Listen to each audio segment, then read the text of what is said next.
Hi friends, welcome to Soumya's cooking channel. ಇವತ್ತು ನಾನು ಸಬ್ಬಕ್ಕಿ ಪಾಯಸ ಮಾಡೋಣ ಅಂತ ಅಂದ್ಕೊಂಡಿದ್ದೀನಿ. ಅದಕ್ಕೆ ನಾನು ಇಲ್ಲಿ ಸಬ್ಬಕ್ಕಿ ತೊಗೊಂಡಿದ್ದೀನಿ 1 ಕಪ್ ಅಷ್ಟು. ಇದು ಸ್ವಲ್ಪ ದೊಡ್ಡ ಸೈಜದೇ ಸಿಕ್ತು ನನಗೆ, ಸ್ಮಾಲ್ ಸೈಜು ಸಿಕ್ಕಲಿಲ್ಲ.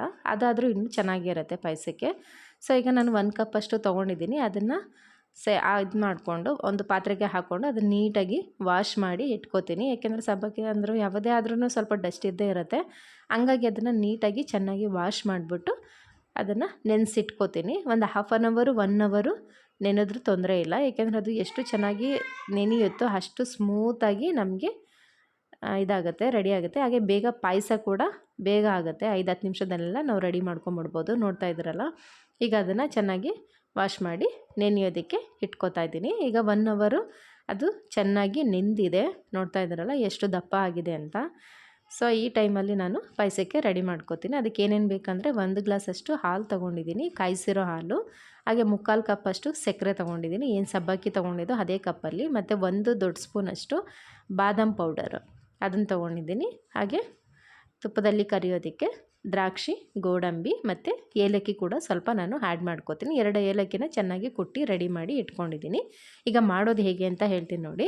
ಒಂದು ಪಾತ್ರೆ ತೊಗೊಂಡಿದ್ದೀನಿ. ಒಂದು ಪಾತ್ರೆಗೆ ಈಗ ನಾನು 1 ಗ್ಲಾಸ್ ಹಾಲು ತೊಗೊಂಡಿದ್ನಲ್ಲ, ಆ 1 ಗ್ಲಾಸ್ ಹಾಲನ್ನು ಕೂಡ ಅದಕ್ಕೆ ನಾನು ಸೇರಿಸ್ಕೋತಾ ಇದ್ದೀನಿ. ಹಾಗೆ ಇದಕ್ಕೆ ಒಂದು 3/4 ಗ್ಲಾಸಷ್ಟು ವಾಟರ್ ಕೂಡ ಆ್ಯಡ್ ಮಾಡ್ಕೋತೀನಿ. ಬರೀ ಹಾಲಲ್ಲೇ ಮಾಡ್ಕೋತೀನಿ ಅನ್ನೋರು ಕೂಡ ಮಾಡ್ಕೋಬೋದು, ಅದು ಕೂಡ ಚೆನ್ನಾಗಿರುತ್ತೆ, ಇನ್ನೂ ಟೇಸ್ಟಾಗಿರುತ್ತೆ. ಆವಾಗ ಆ ಟೈಮಲ್ಲಿ ನಿಮಗೆ ಬಾದಾಮ್ ಪೌಡರ್ ಅವಶ್ಯಕತೆ ಏನಿರಲ್ಲ.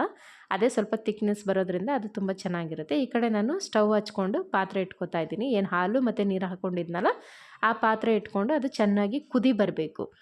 ಕುದಿ ಬಂದ ಮೇಲೇ ನಾನು ಹಾಕೋದು, ಸಬ್ಬಕ್ಕಿ ಹಾಕೋದು.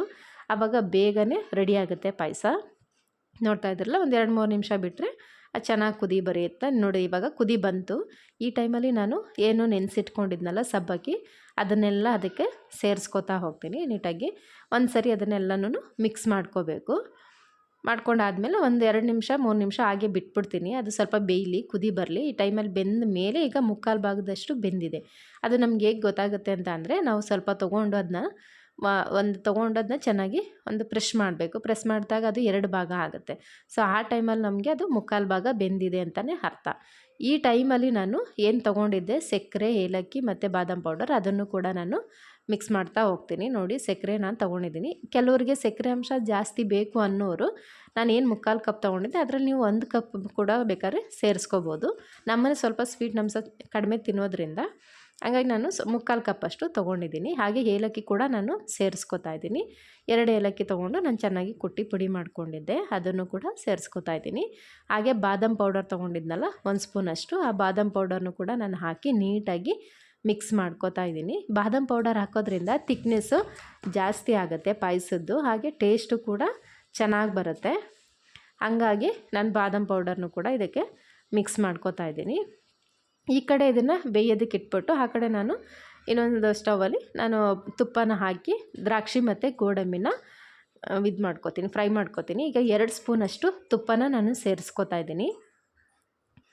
ತುಪ್ಪಕ್ಕಾದಮೇಲೆ ನಾನು ಗೋಡಂಬಿ ಮತ್ತು ದ್ರಾಕ್ಷಿನ ಫ್ರೈ ಮಾಡಿ ಪಾಯಸಕ್ಕೆ ಹಾಕ್ಕೊಂಡ್ರೆ ಪಾಯಸ ರೆಡಿ ಆಯಿತು.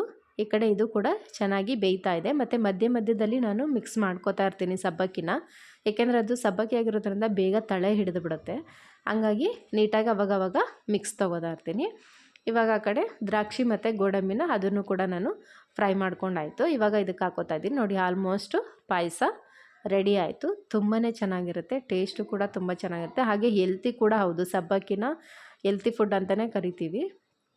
ಸೊ ಈ ಥರ ಮಾಡ್ಕೊಂಡು ತಿನ್ನೋದ್ರಿಂದ ತುಂಬ ಚೆನ್ನಾಗಿರುತ್ತೆ. ಹಾಗೆ ಮಕ್ಕಳು ಕೂಡ ಇಷ್ಟಪಟ್ಟು ತಿಂತಾರೆ. ಈಗ ನಾನು ಸ್ಟವ್ ಆಫ್ ಮಾಡಿದ್ದೀನಿ, ರೆಡಿಯಾಗಿದೆ ಪಾಯಸ. ಒಂದು 5-10 ನಿಮಿಷ ನಾನು ಹಾಗೆ ಬಿಟ್ಬಿಡ್ತೀನಿ. ಈಗ ನೋಡಿ ಒಂದು 5-10 ನಿಮಿಷ ಆಯಿತು.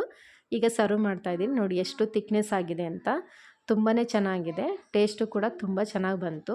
ನೀವು ಒಂದು ಸರಿ ಟ್ರೈ ಮಾಡಿ. ಯಾರಿಗೆಲ್ಲ ವಿಡಿಯೋ ಇಷ್ಟ ಆಯಿತು ಲೈಕ್ ಮಾಡಿ, ಶೇರ್ ಮಾಡಿ, ಸಬ್ಸ್ಕ್ರೈಬ್ ಮಾಡಿ. ನೆಕ್ಸ್ಟ್ ಮತ್ತೆ ವಿಡಿಯೋದಲ್ಲಿ ಸಿಗ್ತೀನಿ ಫ್ರೆಂಡ್ಸ್.